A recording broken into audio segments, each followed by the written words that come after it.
नमस्कार दोस्तों, स्वागत है आपका ऑनलाइन स्टडी मार्ग पर। हम दिन भर में न जाने कितनी बार नमस्ते बोलते हैं, है ना? बिल्कुल। लेकिन क्या कभी किसी ने ये सोचा है कि ये जो शब्द है, ये असल में नमः और ते के बीच हुए एक जादुई व्याकरणिक विस्फोट का नतीजा है? बिल्कुल, और यही तो सबसे दिलचस्प बात है व्याकरण की। हाँ, तो इस खास डीप डाइव में आप सभी का स्वागत है। आज हमारे सामने एक बहुत ही दिलचस्प मास्टर क्लास स्लाइड डेक है और मतलब ये कोई आम चर्चा नहीं है। ये उन लोगों के लिए डिजाइन की गई है जो एसएससी, रेलवे या यूपी पुलिस जैसे कॉम्पिटिटिव एग्जाम्स की तैयारी कर रहे हैं। और टॉपिक वो है जिससे सबसे ज्यादा डर लगता है। बिल्कुल, हिंदी ग्रामर का सबसे डरावना लेकिन सबसे ज्यादा स्कोरिंग टॉपिक, संधि। सही कहा आपने। और आज हमारा मिशन भी यही है कि इस डीप डाइव के जरिए हम रटने वाली आदत यानी जो रोट लर्निंग है ना, उसे पूरी तरह खत्म कर दें। मतलब कोई फॉर्मूले नहीं रखने हमें। एकदम नहीं। हम एक ऑनलाइन क्लास की तरह इस सोर्स मटेरियल में दी गई 15 स्लाइड्स के जरिए संधि के विजुअल पैटर्न्स को क्रैक करेंगे, मतलब आंखों से देखकर पहचानने वाले ट्रिक्स। अरे वाह! तो मैं आज एक ऑनलाइन स्टूडेंट की तरह इस स्लाइड बाय स्लाइड सफर के लिए पूरी तरह तैयार हूं। आप एक अनुभवी टीचर की तरह कमान संभालिए। बिल्कुल। तो चलिए सीधा शुरुआत करते हैं। स्लाइड 1 पर चलते हैं। यहाँ हम संधि की सबसे बेसिक परिभाषा देखते हैं। इसमें लिखा है दो निकटवर्ती वर्णों के मेल से जो विकार होता है। विकार मतलब? विकार यानी परिवर्तन या बदलाव। ये अक्षरों का एक जादुई मेल है। एक मिनट, मैं यहाँ तुरंत स्लाइड के उस प्रो टिप को पॉइंट आउट करना चाहूंगा। इसमें एक उदाहरण है। मतलब क्या हर बार दो शब्द जुड़ने पर संधि होती है? जैसे पान प्लस वाला मिलकर पान वाला बन गए, इसमें तो कुछ नहीं बदला। हाँ, और यही वो सबसे बड़ा भ्रम है जहां स्टूडेंट्स गलती करते हैं। देखिए, सिर्फ शब्दों को जोड़ना संधि नहीं है। विकार आना मतलब बदलाव आना सबसे जरूरी है। अच्छा, तो पान वाला में कोई विकार नहीं है? बिल्कुल नहीं, वो सिर्फ संयोग है। लेकिन जब विद्या और आलय मिलते हैं ना, तो दोनों के आ मिलकर एक नया और लंबा आ बनाते हैं, विद्यालय। यहाँ विकार हुआ है। मतलब ये एक रासायनिक प्रतिक्रिया की तरह है, कुछ नया बनना चाहिए। एकदम सही पकड़ा आपने। अब आते हैं स्लाइड 2 पर। यहाँ संधि के 3 मुख्य स्तंभ दिखाए गए हैं, स्वर, व्यंजन और विसर्ग। 3 पिलर्स। हाँ, इन तीनों का मेल और इनमें होने वाला बदलाव ही हमें एग्जाम्स में 100% एक्यूरेसी दिलाएगा। तो अगर हम एक एक करके चलें तो सबसे पहले हमें पहले पिलर यानी स्वर संधि वाली स्लाइड पर चलना चाहिए, है ना? बिल्कुल। तो अब स्लाइड 3 देखते हैं। यहाँ सोर्स मटेरियल में स्वर संधि को डिकोड करने के लिए एक बहुत ही मजेदार trick, the ABC family trick. Family trick मतलब स्वरों का भी परिवार होता है? हाँ ना? देखिए, फैमिली ए में आते हैं अ और आ। इन्हें घर का मुखिया माना गया है। अच्छा, और फैमिली भी? फैमिली बी में है ए, उ और री, ये पड़ोसी हैं। और फैमिली सी में आते हैं ए और ओ, जिन्हें दूर के रिश्तेदार कहा गया है। अरे ये तो बिल्कुल किसी भारतीय शादी जैसा लग रहा है। मतलब अगर मुखिया मुखिया से मिले तो माहौल अलग होगा, और अगर मुखिया दूर के रिश्तेदार से मिले तो रिएक्शन कुछ और ही होगा। बहुत ही सटीक एनालॉजी है ये, और यही बात स्लाइड 4 में समझाई गई है। जब परिवार में एक जैसे लोगों का मेल होता है, जैसे A+A या B+B, तो वो दीर्घ संधि बनती है। दीर्घ मतलब बड़ा? हाँ, इसमें मात्रा बड़ी हो जाती है, जैसे विद्यालय। बीच में बड़ी आ की मात्रा दिख रही है ना? हाँ, मतलब विजुअल पैटर्न ये है कि शब्द के बीच में लंबी मात्रा दिखेगी। बिल्कुल। और इसी स्लाइड 4 में आगे है, जब A और B मिलते हैं, मतलब मुखिया और पड़ोसी मिलते हैं, तो गुण संधि होती है। इसकी पहचान है सिंगल मात्रा, जैसे महोत्सव। महोत्सव, हाँ, ह पर ओ की सिंगल मात्रा है। अच्छा, तो अगर मुखिया दूर के रिश्तेदारों से मिले यानी A+C तो क्या होगा? वही हमारी स्लाइड 5 है। इसे वृद्धि फंधि कहते हैं। वृद्धि मतलब बढ़ना। यहाँ मात्रा डबल हो जाती है, जैसे एकैक या सदैव। ऊपर 2 मात्राएं दिखेंगी आपको। अरे वाह, ये तो आंखों से देखकर ही पहचाना जा सकता है। सिंगल मात्रा मतलब गुण, डबल मात्रा मतलब वृद्धि। एकदम सही। और स्लाइड 5 में ही यण संधि का भी जिक्र है। इसमें मात्रा नहीं बल्कि आधा अक्षर दिखता है, जैसे स्वागत में व से पहले आधा स। मतलब जहां भी य या व से पहले कोई आधा अक्षर लटका हुआ दिखे तो वो यण संधि है। जी हाँ, ये एक बहुत ही सॉलिड चीट कोड है। अब आते हैं स्लाइड 6 पर। यहाँ है अयादि संधि, जिसे द साउंड डिकोडर कहा गया है। साउंड डिकोडर, ये थोड़ा अलग लग रहा है। हाँ, क्योंकि इसमें नयन, पवन जैसे सरल 3 अक्षरों वाले शब्द होते हैं। जहां कोई भारी मात्रा न दिखे और बोलने में अय या अव की ध्वनि आए, वहां अयादि संधि होती है। तो मतलब अगर सादे 3 अक्षर दिखें तो वो अयादि है। अब मैं स्लाइड 7 और 8 देख रहा हूं और मेरी एक्साइटमेंट बढ़ रही है। अच्छा, ऐसा क्या है उसमें? स्लाइड 7 में एक अल्टीमेट चीट शीट है और स्लाइड 8 में क्विक क्विज 1 है। मतलब अब मैं समझ पा रहा हूं कि कैसे कोई स्टूडेंट एग्जाम में अत्याचार शब्द देखते ही बस 2 सेकंड में यण संधि पहचान सकता है।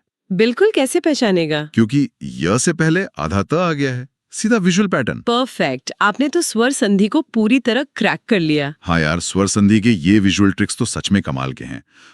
तो क्या अब हम कॉन्सोनेंट्स यानी व्यंजनों के मैकेनिकल रूल्स की तरफ बढ़ें? बिल्कुल। तो अब हम स्लाइड 9 पर आ गए हैं। यहाँ व्यंजन संधि के गियर और नंबर हैक्स हैं। इसे लेवल 2 कहा गया है। Number hacks? ग्रामर में नंबर्स कैसे आ गए? देखिए, इसमें समझाया गया है कि कैसे किसी वर्ग का पहला अक्षर तीसरे अक्षर में बदल जाता है। इसे 1 2 3 रूल कहते हैं। 1 2 3 रूल, कोई उदाहरण? जैसे दिक प्लस गज, ये मिलकर बन जाते हैं दिग्गज। यहाँ क जो है वो ग में बदल गया। अच्छा, मतलब पहला अक्षर तीसरे में जंप कर गया। हाँ, और इसी स्लाइड 9 में एक 1 2 5 रूल भी है, जहाँ पहला अक्षर 5वें में बदलता है। जैसे उत प्लस नति मिलकर बनते हैं उन्नति। त बदलकर आधा न हो गया। अरे हाँ, उन्नति में आधा न होता है। मतलब दिमाग इतनी तेजी से आगे आने वाली ध्वनि के लिए खुद को ढाल लेता है। ये तो शरीर विज्ञान जैसा है। बिल्कुल। और इसी को ढालने की बात स्लाइड 10 में बहुत मजेदार तरीके से बताई गई है। इसे नाम दिया गया है द त शेप शिफ्टर। त शेप शिफ्टर मतलब त अपना रूप बदल लेता है। हाँ, त कैसे अपने बाद आने वाले अक्षर के आधे रूप या कहें शैडो में ढल जाता है। जैसे उत प्लस चारण क्या बनेगा? त के बाद च है तो त भी आधा च बन जाएगा, उच्चारण। अरे वाह, ये त तो बिल्कुल एक गिरगिट की तरह है ना। हा, गिरगिट। हाँ, मतलब जो अपने आगे वाले अक्षर को देखकर अपना रंग बदल लेता है और उसी की कॉपी बन जाता है। सत प्लस जन, सज्जन। त ने ज को देखा और खुद ज बन गया। बिल्कुल सही ऑब्जर्वेशन है। ये जीभ का आलस्य है दरअसल, जो भाषा को आसान बनाता है। अब स्लाइड 11 और 12 पर चलते हैं। यहाँ है द अनुस्वार मैजिक। अनुस्वार मतलब वो जो शब्द के ऊपर बिंदी लगती है। जी हाँ, ट्रिक ये है कि शब्दों के ऊपर लगी बिंदी को देखते ही उसे आधे मम में बदल देना है।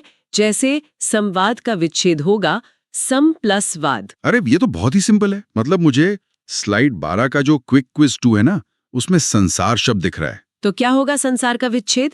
ऊपर बिंदी है तो बिंदी हटाकर आधा म लगा दो, सम प्लस सार, संसार। सच कहूं तो ये ट्रिक घंटों की रटाई को बस 1 सेकंड के काम में बदल देती है ना? विजुअल पैटर्न्स का यही तो जादू है। अब व्यंजनों को तोड़ने के बाद हम आ गए हैं अपने आखिरी और सबसे ट्रिकी पिलर पर, मतलब विसर्ग संधि। हाँ, स्लाइड 13 देखिए। इसे द ओ रूल यानी लेवल 3 कहा गया है। यहाँ समझाया गया है कि कैसे विसर्ग मतलब वो जो 2 बिंदियां होती है वो सघोष वर्ण से मिलकर ओ की मात्रा बन जाती हैं। अच्छा, जैसे तपह प्लस बल तपोबल बन जाता है। बिल्कुल, लेकिन यहाँ एक बहुत बड़ा अलर्ट है। कैसा अलर्ट? देखिए, हमने स्वर संधि में भी पढ़ा था कि गुण संधि में ओ की सिंगल मात्रा आती है, जैसे महोत्सव, और विसर्ग में भी ओ आ रहा है, तपोबल। तो एग्जाम में स्टूडेंट कैसे पहचानेगा कि ये गुण संधि है या विसर्ग? हाँ यार, ये तो बहुत बड़ा कंफ्यूजन हो सकता है। दोनों में ओ की मात्रा है, तो इसका क्या हैक है? हैक बहुत सिंपल है। विसर्ग वाले ओ को तोड़ने पर पहला शब्द पूरा अर्थ देता है। जैसे तपोबल को ओ से तोड़ें तो पहला शब्द क्या निकला? तप। हाँ, इसका तो मतलब होता है तपस्या। बिल्कुल, और इसके पीछे विसर्ग लगाकर तपह लिखा जा सकता है। लेकिन महोत्सव को तोड़ेंगे तो मह निकलेगा। मह कोई शब्द नहीं होता, वो महा होता है। अरे वाह, मतलब अगर टूटने के बाद पहला शब्द अपना पूरा और स्वतंत्र अर्थ लिए हुए खड़ा है तो वो पक्का विसर्ग है ये बहुत ही लॉजिकल है ना? अब आते हैं स्लाइड 14 पर, द टेल ऑफ 3 सिबलिंग्स, यानी 3 स की कहानी, श, श और स। हिंदी में इन तीनों को लेकर हमेशा असमंजस रहता है कि कहाँ कौन सा आएगा। हाँ, लेकिन स्लाइड के हवाले से एक सीधा नियम है, विसर्ग हमेशा अपने आगे आने वाले व्यंजन के उच्चारण परिवार वाले स में बदलता है। जैसे निह प्लस पाप, इसमें प कठोर है तो विसर्ग आधा श बन जाता है, निष्पाप। अच्छा, और नमः प्लस ते? त बोलते समय जीभ दांत पर लगती है तो विसर्ग भी उसी परिवार का दांत वाला सपेरे वाला स बन जाता है, नमस्ते। तो यहां आकर हमारा नमस्ते वाला लूप पूरा हो गया। अब मैं स्लाइड 15 देख रहा हूं, मास्टरी अनलॉक्ड कोड ब्रोकन। हाँ, ये हमारा फाइनल मास्टरी टेस्ट है। इसमें निस्तेज, यशोदा और सज्जन जैसे शब्द हैं। अब मुझे लग रहा है कि कोई भी इन्हें देखकर आराम से पैटर्न पहचान लेगा। जैसे यशोदा में ओ की मात्रा है तो यशः प्लस दा। बिल्कुल सही। तो अगर मैं इस पूरे डीप डाइव का सारांश निकालूं तो ये पूरा प्रोसेस नियम रटने का बिल्कुल नहीं है। ये तो मात्राओं, आधे अक्षरों और अनुस्वार के विजुअल पैटर्न्स को पहचानने का एक मजेदार खेल है। हाँ, और एग्जाम में ऑप्शंस देखते ही आपका दिमाग तुरंत सही जवाब पर टिक कर देगा। ये सच में एक मास्टर क्लास थी। कैसे इतने जटिल लगने वाले ग्रामर रूल्स असल में कुछ बहुत ही आसान विजुअल ट्रिक्स और लॉजिक पर टिके होते हैं। बिल्कुल। और जाने से पहले मैं सुनने वालों के लिए एक गहरा विचार छोड़कर जाना चाहूंगी। हाँ प्लीज। हमने आज देखा कि कैसे अक्षरों के पड़ोसी बदलने से उनका रूप और उनकी आवाज दोनों बदल जाते हैं। जैसे त का गिरगिट बनकर अपने पड़ोसी जैसा हो जाना। हाँ, वो शेप शिफ्ट वाला कॉन्सेप्ट। तो क्या हमारी भाषा का ये लचीलापन सिर्फ व्याकरण का एक सूखा सा नियम है, या ये हमारी संस्कृति की उस खूबी को दर्शाता है जहां लोग अपने माहौल और पड़ोसियों के हिसाब से खुद को ढाल लेना जानते हैं? ये तो बहुत गहरी बात है ना? अगली बार जब आप हिंदी बोले तो शब्दों के इस जादुई मेल पर जरूर गौर कीजिएगा। अगर आपको ऑनलाइन स्टडी मार्क का ये प्रयास पसंद आया तो वीडियो को लाइक करें और उन दोस्तों तक पहुंचाएं जो कोचिंग की फीस नहीं भर सकते। जय हिंद।